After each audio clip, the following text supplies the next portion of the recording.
प्रधानमंत्री अब अनाज भी मुफ्त दे रहे हैं। हाँ क्यों नहीं, जब झूठ ही बोलना है तो अनाज क्या कुछ दे दे मुफ्त। बॉबी फिल्म का गाना था, झूठ बोले कौवा काटे काले कौवे से डरियो। देखिए खाली ये झूठ बोलते हैं, 10 बरस इन्होंने खाली जुमलेबाजी हवाबाजी में निकाला है कि हर हिंदुस्तानी के बैंक खाते में 15-15 लाख रुपए जमा होंगे। आज भी सुबह में मैंने अपना अकाउंट चेक किया है, 10 साल से मैं डेली कर रहा हूँ, 15 पैसे नहीं आए। ये मोदी जी कहते थे कि हर साल 2 करोड़ लोगों को नौकरियां मिलेंगी, है ना, और अब तो है कि अग्निवीर का जमाना आ गया है। कहते हैं कि पकौड़ा तलना भी रोजगार है। आप प्रधानमंत्री पे बोल रहे हैं, कहीं ईडी सीबीआई आपके घर पहुंच जाएंगे तो? हाँ हो सकता है पहुंच जाए, लेकिन घर में मेरे मतलब 700 ग्राम सत्तू से ज्यादा ईडी को कुछ नहीं मिलने वाला है। देखिए चुनावी मौसम है और पहले चरण की जो मतदान है वो कुछ ही दिनों के अंदर होने वाले।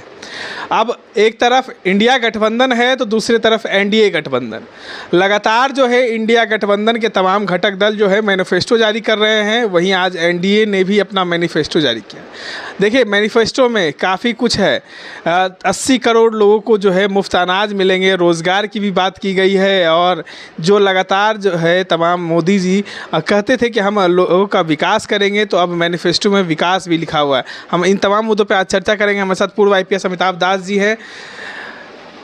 प्रधानमंत्री अब अनाज भी मुफ्त दे रहे हैं। हाँ क्यों नहीं, जब झूठ ही बोलना है तो अनाज क्या कुछ दे दे मुफ्त, है ना। हम लोग झूठ कहाँ बोलते, दे तो रहे हैं। हाँ वही मैं कह रहा हूँ ना। देखिए हम लोग जब बच्चे थे ना तो एक गाना बहुत बजता था, बॉबी फिल्म का गाना था, झूठ बोले कौवा काटे काले कौवे से डरियो।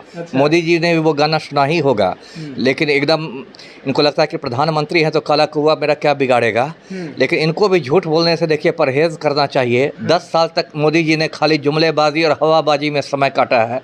अभी इस संकल्प पत्र की मैं बाद में चर्चा करूंगा, पहले मैं इनके पुराने संकल्पों को याद दिला दूं दर्शकों को।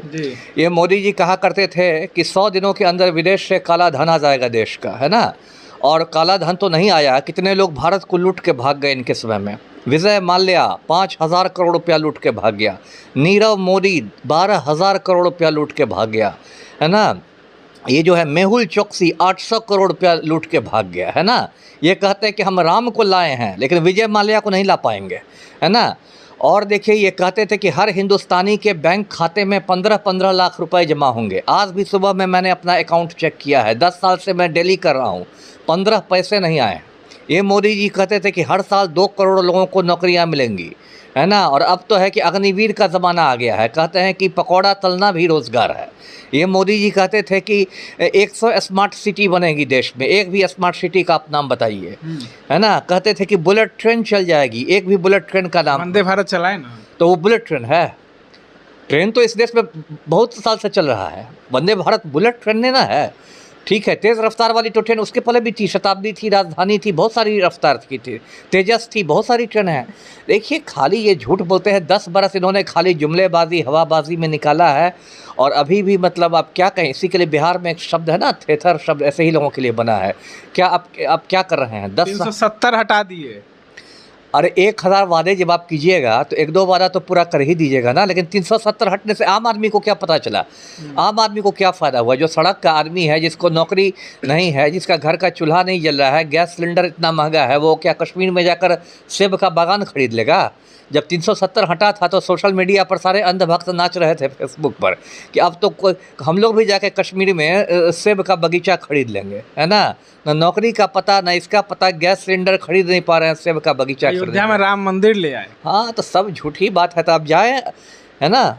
देखिए राम मंदिर में आधा अधूरा करके ये प्राण प्रतिष्ठा इन लोगों ने करवा दी। राम मंदिर को तो इन्होंने चुनावी मुद्दा बना लिया। 10 साल में उससे भी क्या आम आदमी को क्या मिला? जो बेरोजगार युवा है वो तो कह रहा है कि राम लला हम आएंगे, ठेला वहीं लगाएंगे। तो देश के सारे बेरोजगारों को अयोध्या कुछ कर देना चाहिए, पकौड़ा तलना चाहिए राम मंदिर के आगे। आम आदमी के लिए आपने क्या किया? इनके चेले कहते हैं मोदी के कि 18-18 घंटे रोज़ काम करते हैं। ठीक है 20 घंटे, मुझे सोचना है कि 20 घंटे रोज़ काम करते हैं, लेकिन आम आदमी के लिए नहीं करते हैं ना, गौतम अडानी के लिए करते हैं। हाँ गौतम अडानी का मुनाफा बढ़े। चौकीदार किसको करते हैं? गौतम अडानी के चौकीदार हैं, अच्छा, है ना। गौतम अडानी पर कोई आंच नहीं होनी चाहिए, इसलिए उसने देश के प्रधानमंत्री को ही अपना चौकीदार बना दिया।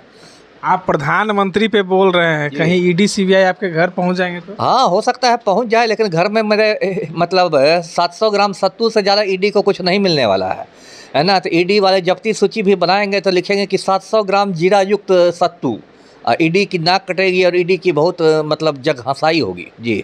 ये था हमारे साथ पूर्व IPS अमिताभ दास, जिन्होंने कहा है कि मोदी जी तो बहुत बार उन्होंने कुछ कहा है और कई विकास की बातें भी कही हैं, रोज़गार की बात कही है, 15 लाख जो रुपए थे, काला धन था, उसको वापस लाने की बात कही थी, लेकिन काला धन तो वापस नहीं आया, लेकिन देश का धन जो है बाहर ज़रूर चला गया।